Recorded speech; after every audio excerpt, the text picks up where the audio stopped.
Allahabad court ఒక తీర్పు ఇచ్చిందని చెప్పి విన్నాం మేము. అసలు ఎగ్జాక్ట్‌గా ఏంటి? హైకోర్టు ఏం చెప్పింది? అండ్ ఇది ఎలా లీగల్ అవుతుందో చెప్పండి. Any one of the spouse, భార్య ఉండంగా భర్త, భర్త ఉండంగా భార్య, ఎవరైనా కానీ థర్డ్ పార్టీతో ఎఫైర్ పెట్టుకోవడం అనేది నైతికత కాదు. 497 ఐపీసీ సెక్షన్లో జెండర్ న్యూట్రాలిటీ లేదు. ఇది గ్రౌండ్ ఫర్ డైవర్సే తప్ప క్రిమినల్ అఫెన్స్ కాదు అనేది అలహాబాద్ హైకోర్టు యొక్క ఆర్డర్ యొక్క మీనింగ్. అబ్బాయి అమ్మాయిని చంపినా, అమ్మాయిని అబ్బాయి చంపినా బలమైన కారణం లేని ఎవరు ఊరికి చంపరు.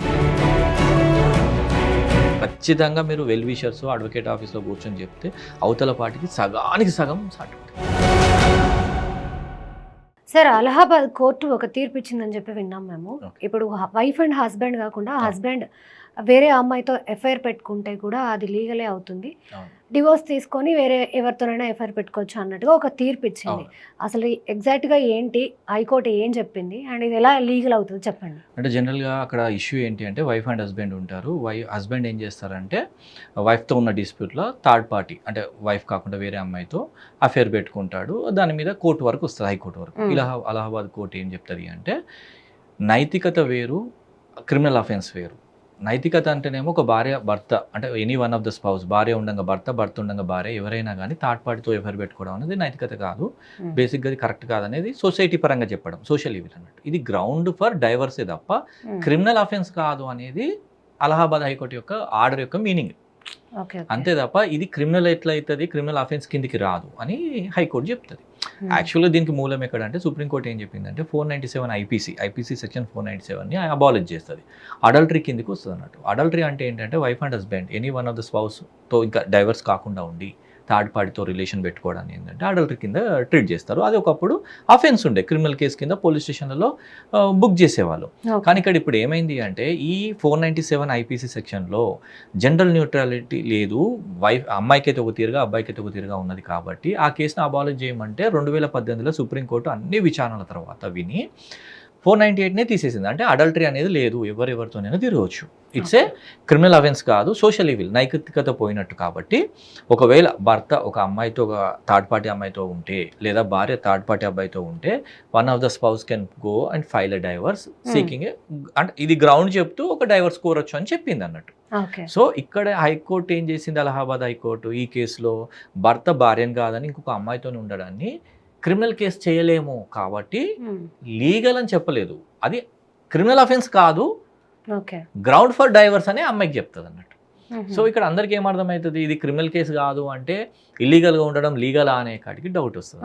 అంటే జనరల్గా ఏం చెప్పాలి అంటే భార్య భర్తలు ఎంగేజ్ అయి ఉన్నప్పుడు డైవర్స్ తీసుకునేంతవరకు థర్డ్ పార్టీతో ఉండడం అనేది ఏమవుతుంది అంటే ఇవాళ సొసైటీలో ఇద్దరి మధ్యలో రప్చర్ అయ్యి కొట్టుకొని తిట్టుకొని లేదా మర్డర్ ప్లాన్ వరకు పోయే అవకాశాలు ఉంటాయి, రివెంజ్ ఉంటుంది.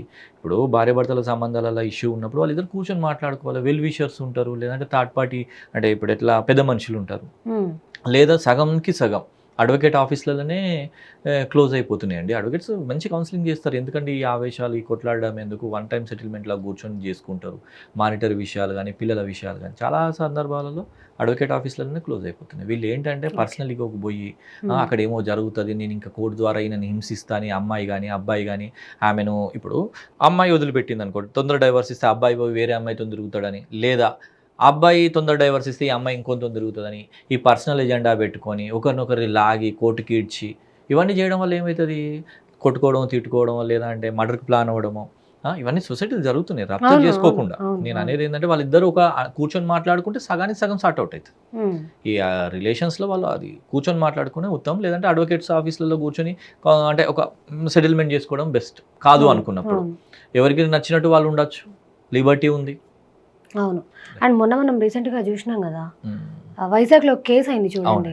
అమ్మాయిని చంపేశాడు, వైఫ్ని పెట్టుకొని పక్కన గర్ల్ ఫ్రెండ్ని పెట్టుకొని ఏదో అఫేర్ ఇష్యూస్ వల్ల అమ్మాయిని చంపేశాడు. చంపే వరకు చంపడానికి బలమైన కారణం ఉంటుందండి. అబ్బాయి అమ్మాయిని చంపినా, అమ్మాయిని అబ్బాయి చంపినా బలమైన కారణం లేని ఎవరు ఊరికి చంపరు.